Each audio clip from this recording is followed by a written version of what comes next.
Astonishing, isn't it? How we can live decades in our own skin and yet remain complete strangers to ourselves. How we drift through relationships like ghosts, passing through locked doors, never quite touching, never quite being touched. And so today, we shall speak of such spirits, the ones who dance at the edge of intimacy, slipping away just as the music swells. This is how to heal avoidant attachment, and I dare say, if you recognize even a sliver of yourself in these words, then stay with me. For you are not as alone as you might believe. Now, what is avoidant attachment truly? I will tell you this. It is not mere shyness. It is not simply preferring a night in with a good book over a boisterous crowd. No. It is an ancient defense, built stone by stone from the earliest years of our lives. Imagine a child, small and unguarded, who learns, whether by neglect or absence or some quiet, steady indifference, that their feelings are burdensome things, that their needs are too large, that closeness is something that burns. And so, with time, they become architects of distance, masters of self-containment. And from this, the avoidant is born. As adults, these avoidant souls wear their independence like armor. But what happens inside that steel suit? I'll tell you, a mind narrating stories. Ah, yes, stories. We are forever telling ourselves tales about why love won't last, why it's safer to keep one foot out the door. Ah, they're probably losing interest, the mind whispers when a text goes unanswered for an hour. I knew it. People always leave. It mutters when someone cancels plans. The avoidant mind is a playwright of tragedy, scribbling new acts from the scripts of old wounds. And so the first step in healing, dear listener, is this. You must become the editor of your own story. Watch these narratives like you would watch a cunning magician. Question them. Hold them to the light. Are they true? Or are they ghosts of childhood past, rattling chains in the attic? Most often they are just echoes, old conclusions drawn from moments when we were too small to know better. Take, for example, a man I once knew. Brilliant, composed, the very picture of success. And yet, in love, he was always halfway out the door. They'll leave, he said, so I'll beat them to it. Until one day, he caught himself. Mid-thought, he realized he was anticipating abandonment where none existed. And in that pause, in that questioning, he discovered the most dangerous thing of all, the present moment. Ah, yes, the present moment. How often we avoid it. And that brings me to the second step in this journey. Presence. Grounding. Breath. You see, an avoidant is not only avoiding others, they are avoiding themselves, their own bodies, their own sensations. They float above it all, spectators of their own existence. But healing requires you to land, to return home to the flesh you abandoned long ago. Start simply. Feel your feet pressing into the floor. Follow the breath in and out, like waves meeting the shore. I knew a woman once who couldn't sit still without dissociating.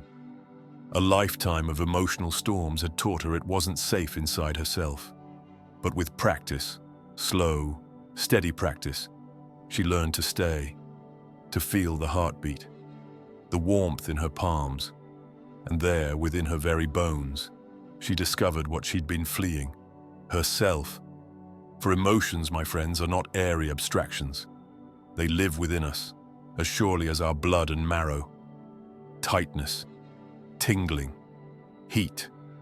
We must learn to feel them, name them, speak of them, not as indictments or accusations, but as simple truths of the body. Which leads us to the third step, the speaking of it, without blame, without needing to drag the past into the room. Not, you made me feel this, but simply, I feel this. I feel tension in my chest. I feel a knot in my stomach. Can you imagine such honesty? Such simplicity? Remarkable. How it transforms the air between two people. You are no longer demanding. You are no longer accusing. You are merely sharing the weather of your inner world. And here lies the paradox. Avoidance fear engulfment, and yet they long to be seen. But they have forgotten how to be seen safely. And so, if you are avoidant, begin with yourself. Witness your own sensations. Speak them aloud to those you trust. I feel tightness. I feel numbness. Start there, the rest will follow. And if you love an avoidant, oh, I beg you, patience. They are not withholding to wound you. They are surviving the only way they were taught.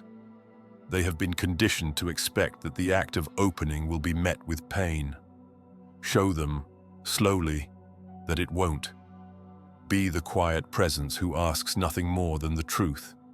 Allow the silence between words. Leave the door open, but do not drag them through it. Over time, the fortress softens, the drawbridge lowers. One careful step, and then another. And one day, they will surprise you. With a thought shared, a feeling named, a hand reached out, not because they must, but because they can. Now, healing avoidant attachment is not a task to complete, like fixing a leaky faucet. It is a lifelong dance. There will be days you spin with ease, and days you stumble. But if you can remember these three things, the stories you tell yourself, the presence of your body, and the naming of your sensations, you will find the rhythm again. And so, here we are, you and I, in this quiet moment. You, perhaps considering your own patterns, your own distance, your own longings, and me, merely offering this reflection. You do not have to live in exile from your own heart. You are allowed to stay, to feel, to love, and to be loved in return. So take a breath, feel your feet upon the earth, and when you're ready, open the door. And if you found even a whisper of truth in these words, consider staying with us a little longer. Subscribe, share your thoughts. You are part of something here, a place where even the most guarded hearts can find rest. After all, we are, each of us, only human, and what a beautiful thing that is. If you believe this video might help someone dear to you, share it with them. A small gesture on your part could mean the world to a friend in need.